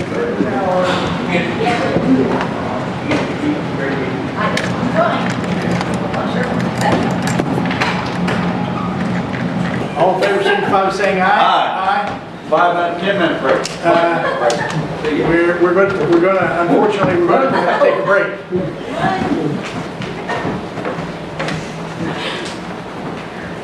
Hey Jennifer, I like the articles in the paper Very urgent. about the Civil War. I mean, I really truly like that.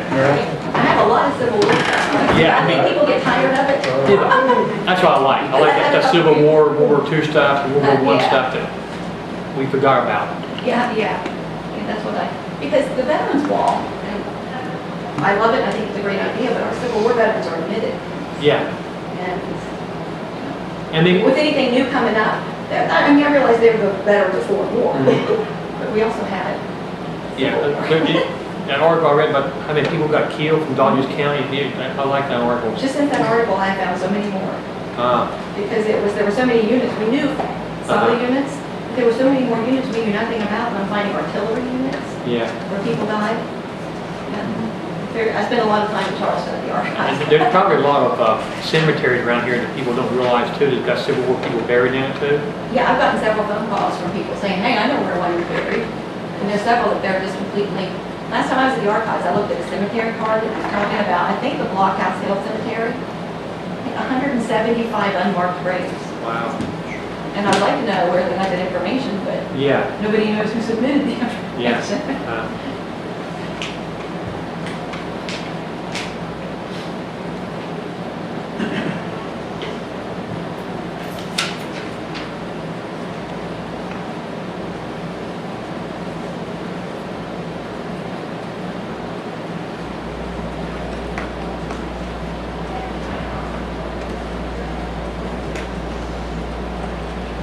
Hey, Donna, I don't know if you are aware that the family cemetery up behind my house, but there were lots of markers that were tilting badly, and the top had actually come off of some, and there was one that, honest to goodness, it was tilting, had to be tilting like that. And so one of the members of my family manages or whatever down at McCullough down at Pennsboro, and they came in and he straightened all the monuments, not all of them, but straightened a bunch of the monuments, and it looks really, really good. Yeah, there's a lot, and then I was just talking with the ambulance authorities when we go up and help me at Archbold, which is the oldest documented cemetery in Dodge County. Right. So I think if we just got more organizations involved, in organizations that can just donate a little bit of time. It's not expensive to prop those. It's a very rudimentary process. It's just whatever you have in gravel and sand. Yeah, Behind the behind the ambulance authority there. Yeah. Yeah. I thought that was, yeah. Which cemetery is that? It's the Robinson Family Cemetery. The Robinson? Out on Puerto Rico Road. Puerto Rico Road, okay. Is it very big? I don't think I have any. I would estimate probably a total of 50 people. Really? So it's not, okay.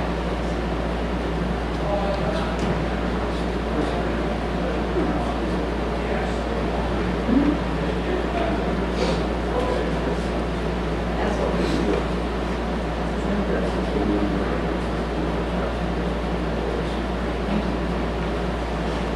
Hey Derek, I'll take the steak. What is it? I'll take the steak. Next day we're ready to be French fries maybe or something like that. You can get steak around West. Oh, Weston has steak, don't they? Red Lobster. Red Lobster. He said he's thinking of hungry man. Hungry man, there you go. Salisbury. Salisbury. School That's lunch. not too bad. Salisbury steaks.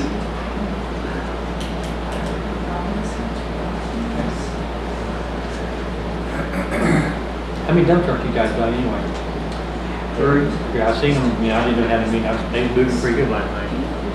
Yeah, we moved a lot of dirt there yesterday out there. We got a bunch more to get out there. What are you putting beside the library? What is that little? It's a doctor's office and dental. Oh, okay, that is the clinic. That's the wellness center, yeah. It's gonna be a brick building, same.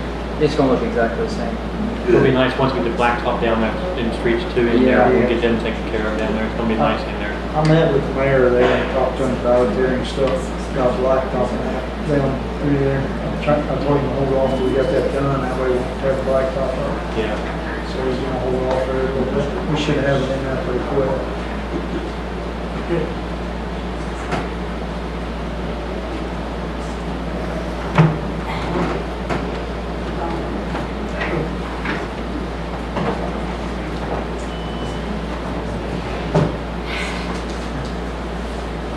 Okay, are we ready now?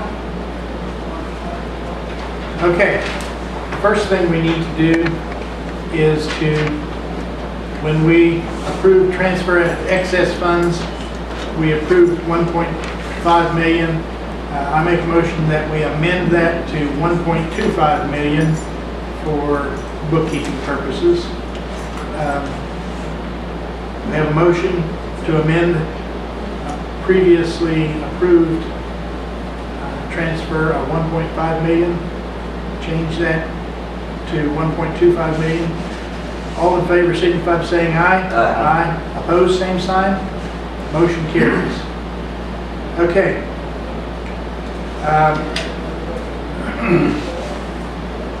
The approved modification of library lease item on the agenda. I will read the proposed lease agreement addendum. The following terms and conditions are hereby incorporated and made a part of the lease by agreement of the lessor and lessee. Number 1, that the effective date of entry shall be June 1, 2016. Number 2, that rent shall be due by the 10th day of each month. And 3, that a security deposit of $1,250,000 shall be paid to the lessors on or before June 10, 2016, and shall be in addition to and separate from the rent due on or before June 10, 2016. In witness whereof, the lessor and lessee have set their hands and seals this 7th day of June, 2016.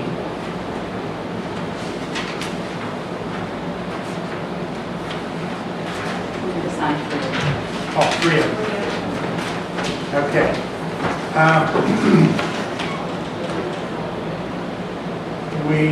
Do I have a motion that we approve the lease agreement addendum? So moved. We have a motion to approve the lease agreement addendum as presented. All in favor signify by saying aye. Aye. Opposed, same sign. Motion carries. So I assume we have a notary or somewhere. Okay. Do you need to sign it? What's her name?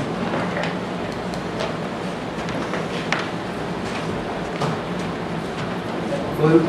Yeah.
agenda, floodplain permits, OES report.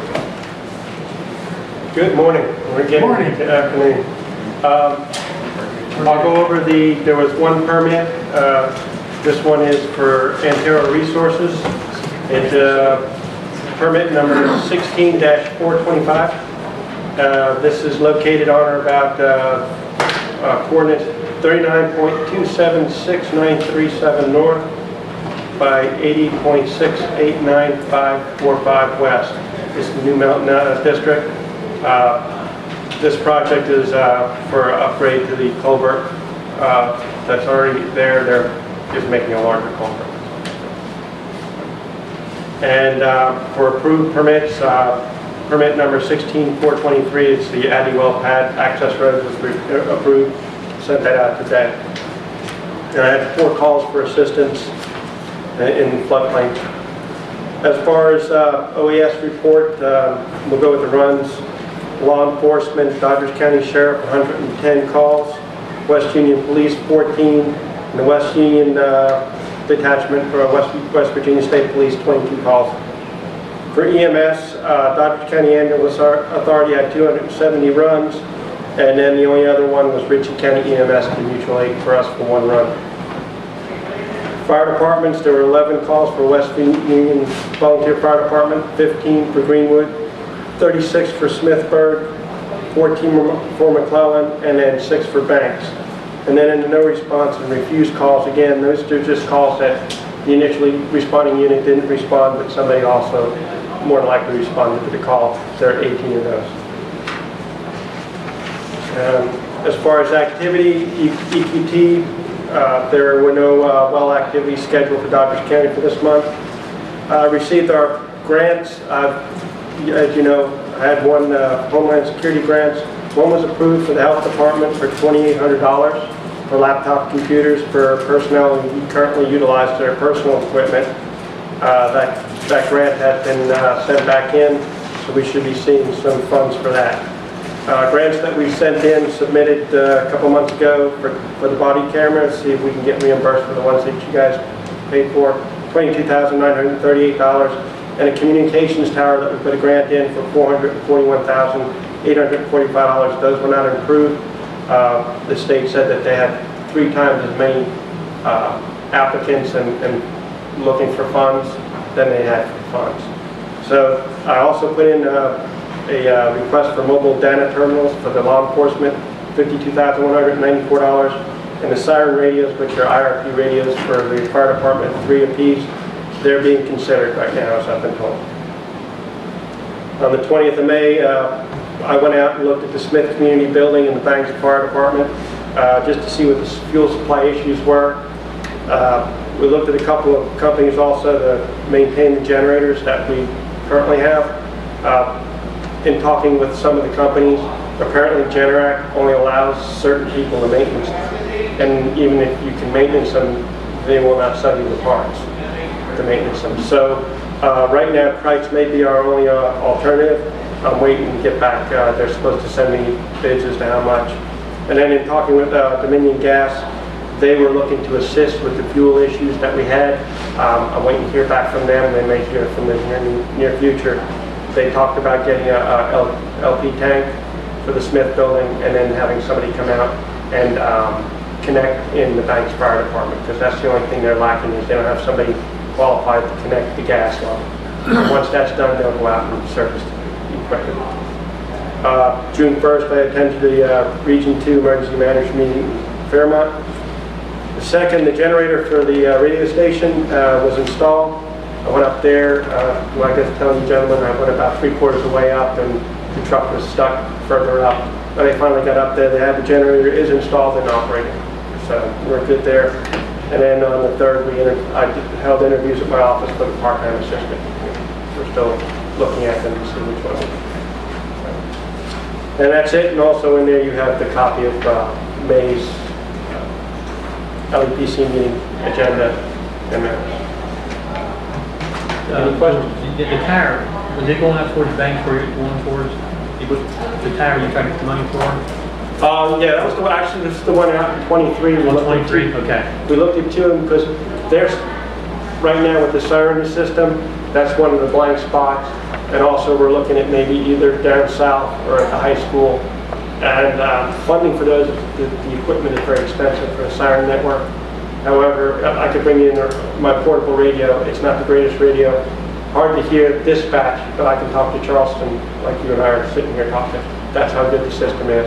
I'm trying to get the fire department on that system because currently EMS and law enforcement utilize the siren network, but the fire departments don't because of the expense that's involved. So my first step was to get them mobile radios.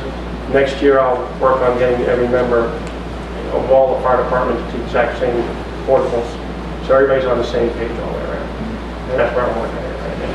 Hopefully I'll find funding. I've got a conference to go to this week, and we'll find out whether there's other funding available for these towers, because they are pretty expensive. And communications is the main issue. We need to fix that. From what I'm told, we're the only county in the state that doesn't have siren capability. Thanks. Gentlemen who just came in, are you, you're with I'm with Senator Capito's office. Senator Capito, that's what I thought. Yeah. You might want to. Yes, I'll get with him, yeah. If they've got money, we'll find it, yeah. I appreciate it. Any other questions? No? Okay. Thank you, George. You're welcome. Okay. As I usually, well, wait a minute. No. I know that there are several budget revisions, so we need to go over those. Okay.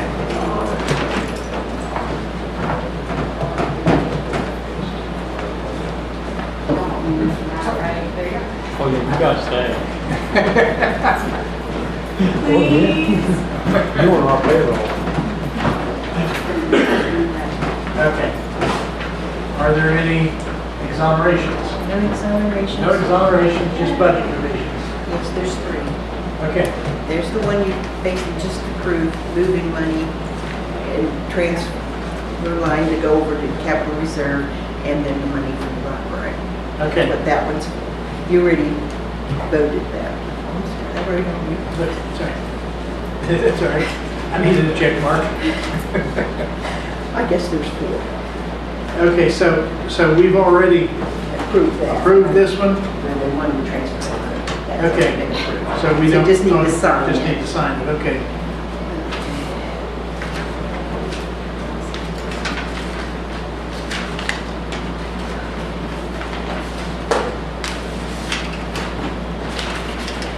And you already approved the ambulance authority for 50,000, so that one you just need to sign. These two you haven't addressed yet.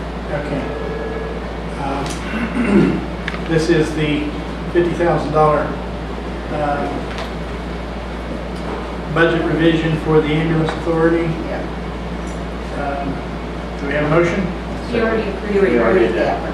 Oh, yeah, we did. Okay, so all we're gonna do is sign there.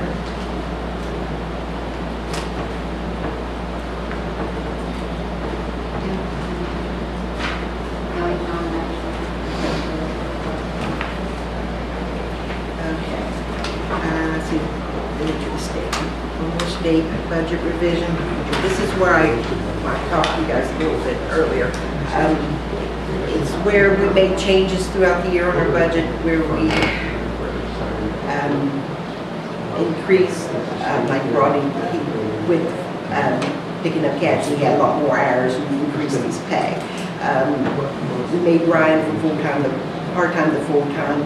We got a new park manager, but at a different pay than what you budgeted, just a whole bunch of things like that. And for the comp time, and These are just cleanup. yes, but they're just to get all the accounts in order before the end of the year. Okay. So, There's a whole list of them. So, I will read off. We're increasing the gas and oil severance tax by $66,943. We're increasing the county clerk's budget by $4,500, the sheriff's treasurer's budget by $10,220, prosecuting attorney by $1,090, the assessor by $742, the agricultural agent by $4,900, county administrator by $3,856, courthouse by $3,440, sheriff law enforcement by $4,685, sheriff service and process by $805, dog warden humane society by $5,140, parks and recreation by $27,565, for a total increase in the expenditures of $66,943. Do I have a motion to approve? So moved. We have a motion to approve the aforementioned budget revisions. All in favor, signify by saying aye. Aye. Opposed, same sign. Motion carries. How much was that? A total of $66,943.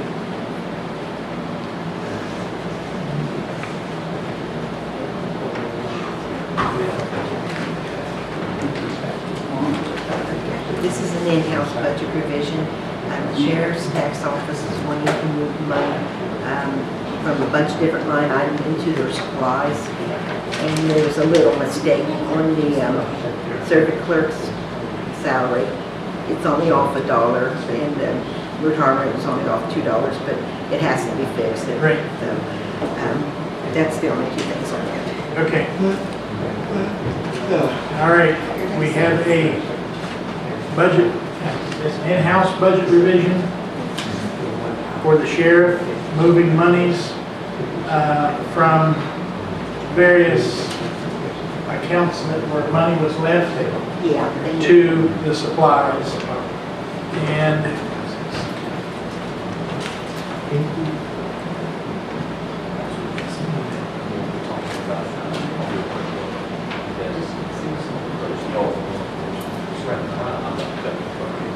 do we have a total? That doesn't matter if it's in-house, does it? There's the total of how much that's.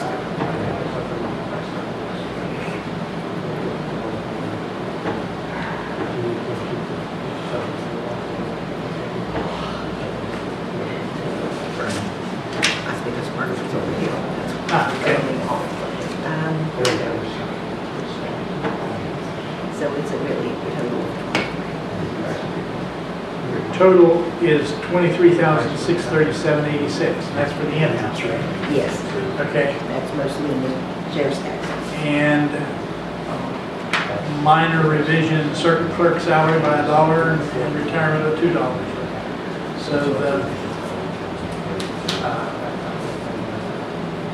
the net increase is $16,807.86. Do I have a motion? So moved. I have a motion to approve the budget revisions, in-house budget revisions for the sheriff's department. All in favor, signify by saying aye. Aye. Opposed, same sign. Motion carries.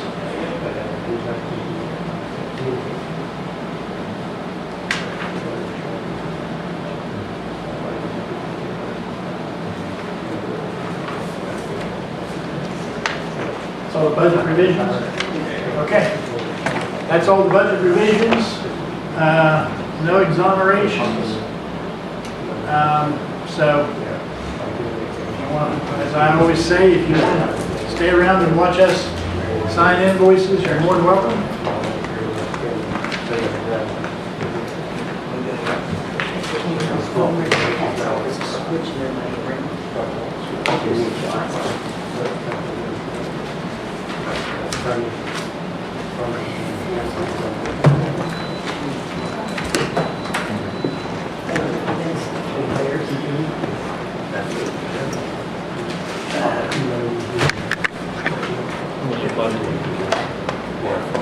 Thank you. I'm sure he'll take it. Thanks. Thanks.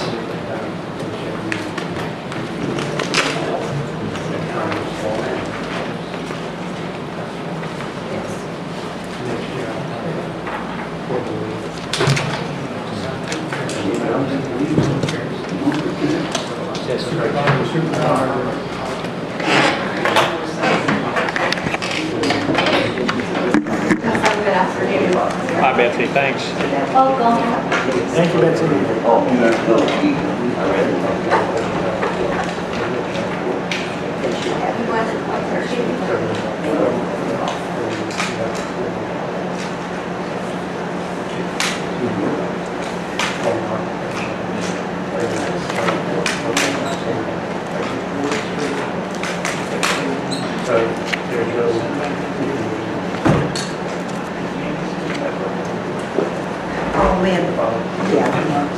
Yeah, they're singing. Okay.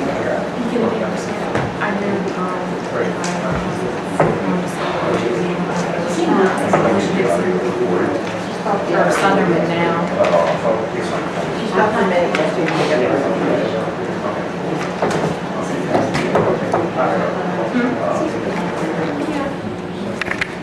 Thank you.